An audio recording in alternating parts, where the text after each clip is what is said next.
The Tinwoodman of Oz by L. Frank Baum. Chapter 20 Overnight. The land of the Munchkins is full of surprises, as our travelers had already learned, and although Mount Munch was constantly growing larger as they advanced toward it, they knew it was still a long way off and were not certain by any means that they had escaped all danger or encountered their last adventure. The plain was broad, and as far as the eye could see there seemed to be a level stretch of country between them and the mountain. But toward evening they came upon a hollow in which stood a tiny blue Munchkin dwelling, with a green around it and fields of grain filling in all the rest of the hollow. They did not discover this place until they came close to the edge of it, because they were astonished at the sight that greeted them, because they had imagined that this part of the plain had no inhabitants. "It's a very small house," Woot declared. "I wonder who lives there." "The way to find out is to knock on the door and ask," replied the Tin Woodman. "Perhaps it is the home of Nimmie Amee." "Is she a dwarf?" asked the boy. "No, indeed. Nimmie Amee is a full-sized woman." "Then I'm sure she couldn't live in that little house," said Woot. "Let's go down," suggested the Scarecrow. "I'm almost sure I can see a straw stack in the back yard." They descended the hollow, which was rather steep at the sides, and soon came to the house, which was indeed rather small. Woot knocked upon a door that was not much higher than his waist, but got no reply. He knocked again, but not a sound was heard. "Smoke is coming out of the chimney," announced Polychrome, who was dancing lightly through the garden, where cabbages and beets and turnips and the like were growing finely. "Then someone surely lives here," said Woot, and knocked again. Now a window at the side of the house opened and a queer head appeared. It was white and hairy and had a long snout and little round eyes. The ears were hidden by a blue sunbonnet tied under the chin. "Oh, it's a pig!" exclaimed Woot. "Pardon me, I am Miss Squealina Swine, wife of Professor Grunter Swine, and this is our home," said the one in the window. "What do you want?" "What sort of a professor is your husband?" inquired the Tin Woodman curiously. "He is Professor of Cabbage Culture and Corn Perfection. He is very famous in his own family, and would be the wonder of the world if he went abroad," said Mrs. Swine in a voice that was half proud and half irritable. "I must also inform you intruders that the Professor is a dangerous individual, for he files his teeth every morning until they are sharp as needles. If you are butchers, you'd better run away and avoid trouble." "We are not butchers," the Tin Woodman assured her. "Then what are you doing with that axe, and why has the other Tin Man a sword?"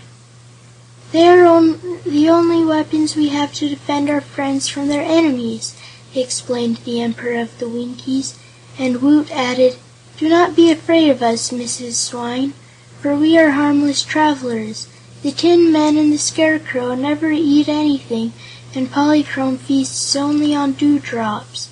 As for me, I'm rather hungry, but there is plenty of food in your garden to satisfy me." Professor Swine now joined his wife at the window, looking rather scared in spite of the boy's assuring speech. He wore a blue Munchkin hat with pointed crown and broad brim, and big spectacles covered his eyes. He peeked around from behind his wife, and after looking hard at the strangers, he said: "My wisdom assures me that you are merely travelers, as you say, and not butchers. Butchers have reason to be afraid of me, but you are safe.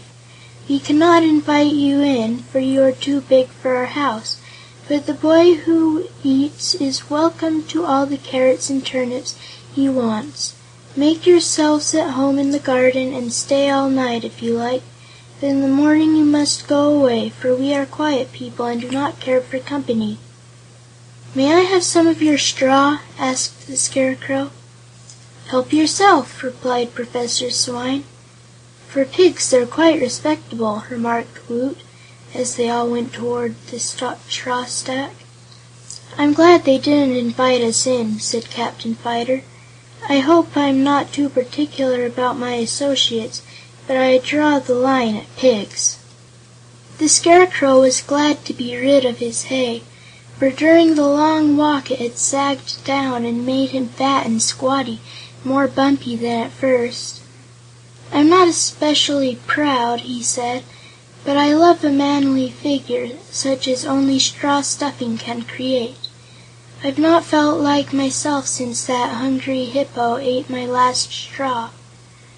Polychrome and Woot set to work removing the hay, and then they selected the finest straw, crisp and golden, and with it stuffed the Scarecrow anew. He certainly looked better after the operation, and he was so pleased at being reformed that he tried to dance a little jig, and almost succeeded. "I shall sleep under the straw stack tonight," Woot decided, after he had eaten some of the vegetables from the garden. And in fact he slept very well, with the 2 tin men and the Scarecrow sitting silently beside him, and Polychrome away somewhere in the moonlight dancing her fairy dances. At daybreak the Tin Woodman and the Tin Soldier took occasion to polish their bodies and oil their joints, for both were exceedingly careful of their personal appearance. They had forgotten the quarrel due to their accidental bumping of one another in the invisible country, and being now good friends, the Tin Woodman polished the Tin Soldier's back for him, then the Tin Soldier polished the Tin Woodman's back. For breakfast the Wanderer ate crisp lettuce and radishes, and the Rainbow's Daughter, who had now returned to her friends, sipped the dewdrops that had formed on the petals of the wild flowers. As they passed the little house to renew their journey, Woot called out, "Goodbye, Mr. and Mrs. Swine." The window opened and the 2 pigs looked out. "Pleasant journey," said the Professor. "Have you any children?" asked the Scarecrow, who was a great friend of children. "We have 9," answered the Professor, "but they do not live with us, for when they were tiny piglets the Wizard of Oz came here and offered to care for them and to educate them. So we let him have our 9 tiny piglets, for he's a good wizard and can be relied upon to keep his promises." "I know the 9 tiny piglets," said the Tin Woodman. "So do I," said the Scarecrow. "They still live in the Emerald City, and the Wizard takes care of them and teaches them to do all sorts of tricks." "Did they ever grow up?" inquired Miss Squealina Swine in an anxious voice. "No," answered the Scarecrow. "Like all other children in the Land of Oz, they will always remain children, and in the case of the tiny piglets that is a good thing, because they would not be nearly so cute and cunning if they were bigger." "But are they happy?" asked Mrs. Swine. "Everyone in the Emerald City is happy," said the Tin Woodman. "They can't help it." Then the travelers said goodbye and climbed the side of the basin that was toward Mount Munch. End of Chapter 20.